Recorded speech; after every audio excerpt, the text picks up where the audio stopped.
শিয়ারা হযরত হোসাইনের মৃত্যু দিবসে হায় হোসাইন করে, উনার শাহাদাত দিবসে ওরা বুক পর্যন্ত কিলাইয়া একবারে সামরা লাল করে লাইতাছে। কেউ কেউ আছে বেলেট দিয়ে এরকম টান মাইরা রক্ত বের করে ফেলে, হায় হোসেন হায় হোসেন। ওরা বুঝায় হোসাইনের জন্য আমাদের দরদ কত বেশি দেখো। কিন্তু আমরা যারা ইসলাম বুঝি আমরা বলি এই জাতীয় তাজিয়ার অনুমতি ইসলামে নাই।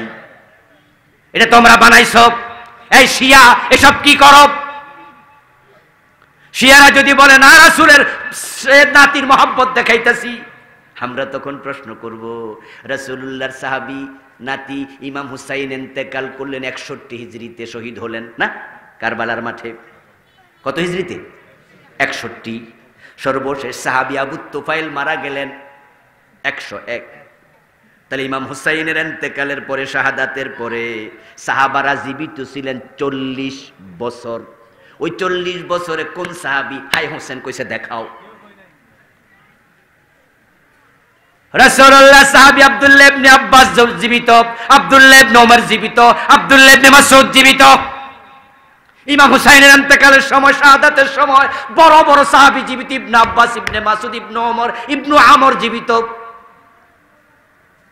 উনারা কেউ কোনদিন হায় হোসেন বলে নাই তোমার ইশক বাইরে গেছে। তো রাসূলুল্লাহ সাহাবারা আজানের আগে দুরূদ পড়ে নাই, তুমি চালু করছো তোমার ইশক বাইরে গেছে বুঝি। রাসূলের সাহাবারা ঈদে মিলাদুন নবী কোনদিন পালন করে নাই। ও প্রিয় ভাই, আমি এই বইতে লিখেছি, এগুলো ডকুমেন্ট আপনার কাছে থেকে যাবে। যারা এই কাজ করে তাদের কাছে যাবেন, বিনয়ের সাথে বলবেন ঈদে মিলাদুন নবী পালন করা দূরের কথা, ঈদে মিলাদুন নবী শব্দটাই কোরআন হাদিসে নাই, শব্দটা বাক্যটাই নাই। এই ওয়াজগুলো করতেছি, ভিডিওতে ক্যামেরা হচ্ছে, রেকর্ড হচ্ছে, চলে যাবে ইউটিউবে, লাখ লাখ লোক জানবে। আর আমি চতুর্থ আসমানে উঠে যাব না, আমিও বেঁচে থাকলে আপনাদের সাথে আবার দেখা হবে। আপনারা আমাকে আরেক মাহফিলে বলবেন হুজুর আপনি বলছেন নাই, আমরা তো পাইয়া গেছি। আমি আপনাকে ওস্তাদের মূল্য দেব, সম্মান জানাবো, আরেক বড় মাহফিলে বলবো আমি ভুল করেছি, উনারটাই ঠিক। কিন্তু বন্ধু চ্যালেঞ্জ করে যাচ্ছি, বলে যাচ্ছি ঈদে মিলাদুন নবী পালন করা দূরের কথা, এই বাক্যটাই কোরআন হাদিসে নেই। এই বেদাতগুলো আজকে আমাদের জন্য অনেক বড় খারাপ অবস্থা হয়েছে। হ্যাঁ, ঈদ মানে আনন্দ, আপনি আনন্দ করেন, আমার আপত্তি নাই।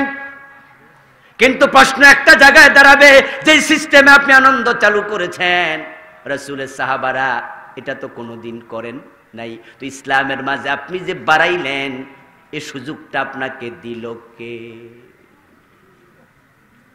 জিকির করতে গিয়ে আপনি ঢোল বানাইলেন, এই সুযোগ আপনারে দিল কে? জিকির ভালো জিনিস আপনি লাফ মারতেছেন, এই সুযোগ আপনাকে কে দিল?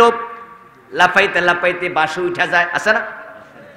কি এশক উঠছে, হুজুর বক্তৃতা দেয়, হুজুরের জিকিরের ফাঁকে আইসা হুজুরের ছাপ মারে, হুজুরের কান্দে উঠা যায়। আর এইগুলো যখন ইউটিউবে চলে যায়, ইসলাম বিদ্বেষীরা ইসলাম নিয়ে তামাশা করছে, তারা হাসে, কয় দেও দেও ইসলাম কি, ব্যাঙ্গের মতো লাফায়।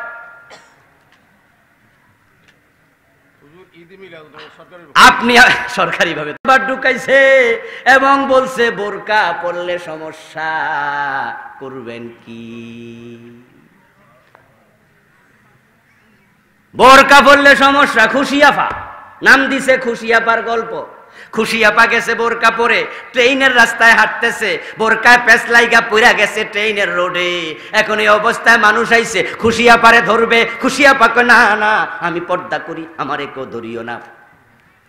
এখন খুশিয়াপারে ধরে না, খুশিয়াপা ঠ্যাং টানতে টানতে রেল লাইন থেকে রেল গেছে আইসা।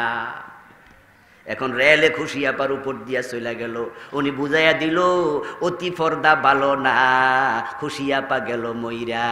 আচ্ছা তোমারে গল্প বানাইয়া বোরকায় আঙ্গুল দি কইছে কে?